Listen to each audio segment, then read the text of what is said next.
Hi, this is Joe from Vanta. In today's digital world, compliance regulations are changing constantly, and earning customer trust has never mattered more.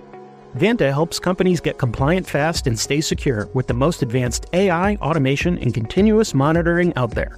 So whether you're a startup going for your first SOC 2 or ISO 27001, or a growing enterprise managing vendor risk, Vanta makes it quick, easy, and scalable. And I'm not just saying that because I work here. Get started at vanta.com.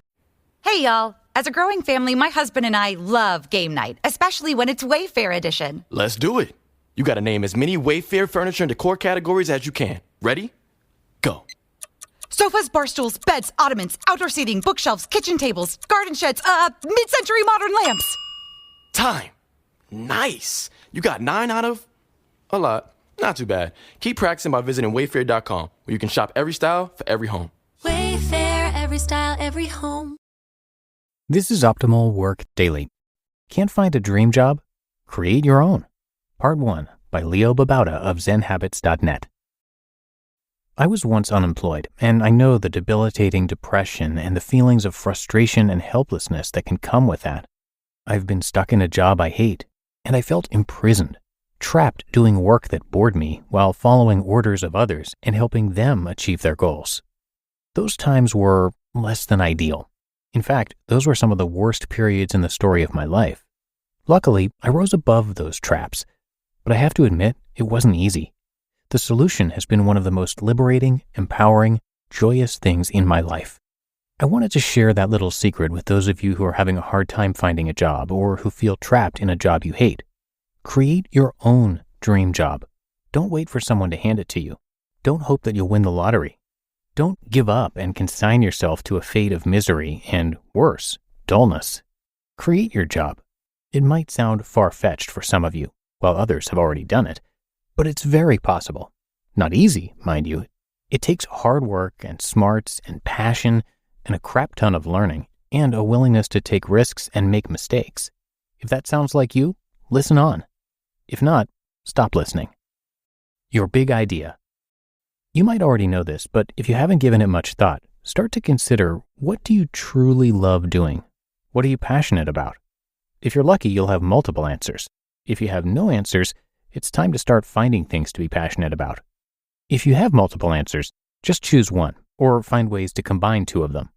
If you love sewing and Star Wars, sew Star Wars costumes and put them on Etsy. Don't be paralyzed by this choice. If it turns out this isn't what you want, then you can always start another business later. You learn by doing and making mistakes, not by analyzing every possible outcome and factor. This passion will become your dream job. This is how I did it. I love writing, and I love taking steps to change my habits and my life. I started Zen Habits just for fun, and it turned into my dream job. How to find funding. You need a lot of money to get started, right? Nope. I explicitly reject the idea that you have to spend money to make money. Sure, that can work. Or it can lead to a mountain of debt and monthly expenses that greatly exceed your income and possibly failure before you've had the chance to succeed. I started my business with nothing, $0. In fact, I had less than nothing. I was highly in debt and broke. I started with free online services. There are plenty. I used Blogger.com and Google AdSense and Google Analytics, but those are just a few examples. I refused to even buy my own domain until I made more money from my business than the cost of that purchase. I refused to pay for my site design or to use a paid host until I was making much more money than those purchases required. My rule? Spend much less than you make. It works for personal finances too. Actually, I didn't start with nothing. While I had no money, I had some pretty big assets. My mind and talents and hard work and life experience. Those translated into a strong business, it turned out. How can you start your business with nothing? I won't create an exhaustive list, but here are some examples. 1. Someone I know wanted to start a marketing business. She didn't need an office and staff and stationery. All she needed was her laptop. She had one. Her skills. She had the experience. Her contacts. She had a lot of them.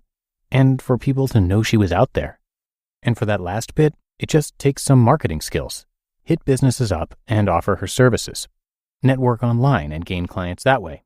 If she has expenses for a job, she can charge those to the client. 2. My sister wanted to start a ballet school. I suggested instead of building a studio and being hugely in debt, She started by going to private schools and offering to create an after-school ballet program at the schools. Parents would love it. The schools would benefit because parents want services like that, and she has practically no expenses. 3. My other sister wanted to become a personal trainer. I encouraged her to start in her home with minimal equipment, or go to her clients' homes and businesses, or do outdoor boot camps. She did, and is amazing at it. 4. Love to play video games? Start a site where you show people how to become elite players. Offer coaching. 5. Hear that on tomorrow's episode. You just listened to part 1 of the post titled Can't Find a Dream Job? Create Your Own by Leo Babauta of ZenHabits.net. And thanks to Leo, who is a great guy with a really unique story of being an overweight smoker and then becoming a vegan, losing 65 pounds, and becoming a marathon runner and business owner, all while having 6 kids. Leo is originally from Guam, but later moved to San Francisco in 2010, and you can see him featured in the Netflix documentary Minimalism, which is a topic that he covers regularly on his blog. So for a lot more, you can come by ZenHabits.net, and thanks so much to Leo for letting us share his work. But that's it for me today. Hope you have a great one, and I'll be back here tomorrow where we're going to pick up with part 2 of this post and where your optimal life awaits.